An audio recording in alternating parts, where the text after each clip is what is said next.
Alright, hey guys, so I just wanted to break down to you guys exactly what high intensity interval training is and what I kind of expect from you guys throughout the program. Stressing the words high intensity. So you want to make sure you're training at least 80 to 90% to even to 100%, depending on how short the interval is and how long the interval is. That's how much you're going to know how much energy you want to exert, because you want to work hard, but you still want to be able to keep good form.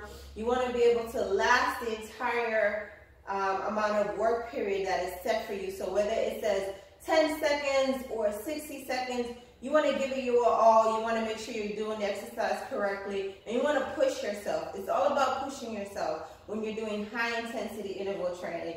So throughout the program, you're going to see different types of high intensity interval training, and I just want to break those down to you. So you're going to see your regular old HIIT, right? And in the HIIT training, you may see 10 exercises or even as little as 3 exercises. And let's say we'll do push-ups, squats, and crunches, right? We'll just keep it simple. In the high intensity, when you just see the words HIIT, right, it's going to tell you how much seconds you're going to work for. So whether you're working for 10 seconds, you could be working for this one for 50 seconds, or you could be working for another 10 seconds. HIIT can be any amount of work rest period that you want to do it for, but I try to keep it simple. I try to make everything as simple as possible, so we'll keep everything at 10 seconds, and then your recovery time may be 20 seconds, right? So when you see the word on, that's when you know this is your work time, right? Work. And if you see off, this is your rest time. All right, so you're going to do push-ups for 10 seconds. So you're going to give it your all for 10 seconds worth of push-ups. Then you're going to rest for 20 seconds. Then you're going to give it your all again for 10 seconds of squats, rest for 20, and so on. All right, sometimes you may see different circuits in reference to, like, you may see 10, 3, 5 different types of listed exercises, or you may see that same exercise repeated. So again, HIIT can give you a group of exercises. So this is your circuit, right? And it's going to tell you you're going to work for 30 seconds of push-ups for each exercise. You're going to, again, we're going to keep it simple. So we're going to do 30 seconds of each move, right? Once you've done your 30 seconds of work time, which is your on time, you're going to rest for, say, let's give it 30 seconds of rest, right? And you're going to do that for every single exercise, all right? So you're going to rest, work for 30, rest for 30. Then it's going to tell you how long or how many circuits of this HIIT I want you to do. So HIIT is usually going to tell you, I want you to do this, and at the end of the circuit, it could tell you only rest for the 30 seconds that is remaining after you finish your crunches, or once you've completed all 3 exercises, it will give you an additional rest time for, let's say, 90 seconds, right? So you'll rest for 90 seconds, and then you're going to repeat, say, 3 to 4 times. So this is how your HIIT will be broken down.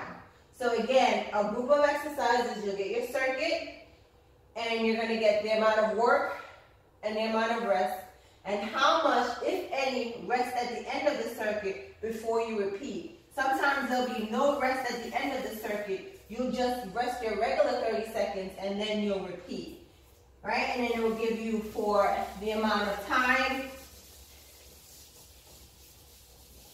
Right, so now let's go to EMOM. EMOM, every minute on the minute, right? So again, let's use those same exercises. Push-ups, we can do squats, and then crunches. All right, so for every minute on the minute, for every minute on the minute exercises, you're getting 1 whole minute, which is 60 seconds for each exercise, right? But however, I'm going to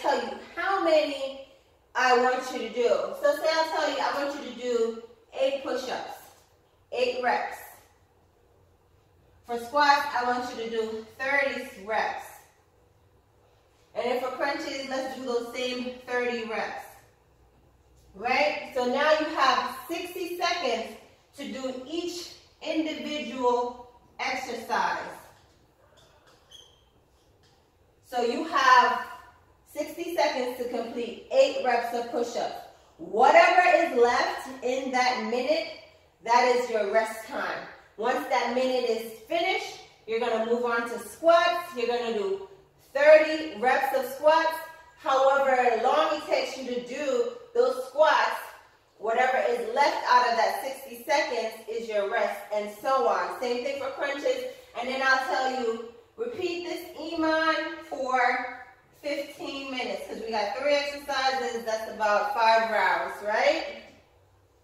It's 3 times 5 is 15. I know a little bit of math. So, and again, with EMOM, the great thing about EMOM is that you can control how much energy you're exerting. However, you're going to work at the top of the minute. You're not going to say, man, I'm still tired, and I want to rest a little bit within this 60 seconds that's left for squats. And I know it's going to take me, say, 20 seconds to do 30 squats. I'm going to rest. No, you want to start at the top of the minute. So again, you do your 8 push-ups, you rest, then you move on to your squats. Once that minute starts for the second minute, then you're going to go to squats. Sometimes it could be just that one listed exercises, and it will tell you again, repeat push-ups, 8 reps, 60 seconds, do this 15 times, but that's boring, right? And it's the same 15 minutes. But we wanna group exercises. We wanna sometimes for HIIT. I love to do total body training, so you'll see a list of exercises. Make sure you read the description for each workout. It lists and tell you whether you're doing HIIT. You'll see the word HIIT anyway, so you know you're gonna do for a certain amount of seconds. EMOM, you know you're doing every minute at the top of the minute. All right, on the minute. That's why it's called every minute on the minute. Now let's go to AMRAP, right? So AMRAP is as many reps or rounds as possible, right? So I can tell you the same thing. Let's go right back to our push-ups. Squats, just keeping it simple. Crunches. All right, so AMRAP. So I'm going to tell you, I'm giving you 20 minutes, right? 20 minutes. And I want you to do those same 8 push-ups, same 30 squats, same 30 crunches. However, the difference is you're going to do them all together, back to back, right? So you're going to go 8 push-ups, 30 squats, 30 crunches. If there's more exercises, so on. Usually I try not to make AMRAP anything more than about 7 to 8 exercises, and that's it. But you're going to do the listed exercises for the listed amount of reps, and then you're going to repeat until the 20 minutes is over. The great thing about AMRAP, again, you can control your rest time. You don't want to stay there and rest forever. And there in the workout, you'll also see me give you recommendations of how many rounds I think you should be able to complete of this. So you'll see it says circuit 10. That is the target of what the average person should reach within 20 minutes of doing these 3 exercises. However, if you don't get to the 10, that's fine. It's not a set amount of circuit. You're controlling your rest time throughout the AMRAP. So again, you're going to do the 8 reps, 30 squats, 30 crunches, and keep repeating. If you're not tired on this first round, go right into it. You finish your crunches, go right back into push-ups, right back into squats, right back into crunches. If you feel tired, you take a pause, breathe a little bit, grab a little sip of water, and repeat. You're going to set your timer at the top of the exercise when you just start. So you're going to set it for 20 minutes, and you know you have 20 minutes to do as many rounds as possible of this, right? So I can tell you now for AMRAP where we go into as many reps, right? So usually it's 1 exercise or so, and let's say I'm going to give you push-ups,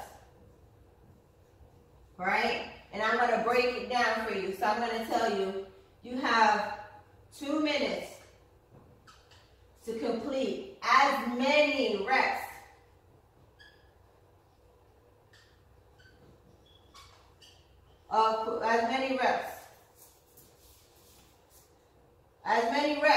of push-ups as possible. So again, you're in control of the workout right here in reference to how many reps. You may see a number. It may say, let's do 50. That's a crazy 5. Hold on, let's fix that. Let's do 50, and you have 2 minutes to do that. And then you'll see another exercise where it tells you, okay, squats. I'm going to give you the same 2 minutes, and then so on, right, to do as many reps as possible. You'll rarely see those in the program. Most of the time you'll see as many rounds where I'll give you a group of exercise, the amount of exercises, the amount of reps you need to do for each exercise, and so on. I hope this clarifies it for you guys in reference to HIIT. When you're doing HIIT, again, you want to limit your time as reference to how hard you're pushing yourself. So a good HIIT exercise is anywhere between 10 to 20 minutes of hard work. You shouldn't need anything more than that when you're pushing your HIIT. Sometimes you will go longer in some of my programs when you see 30 to 45 minutes. At that point, we are doing longer rest periods in between each round. But again, short hits, quick, effective, and great workout. If you have any questions, let me know. Post your comments, and I'll get back to you.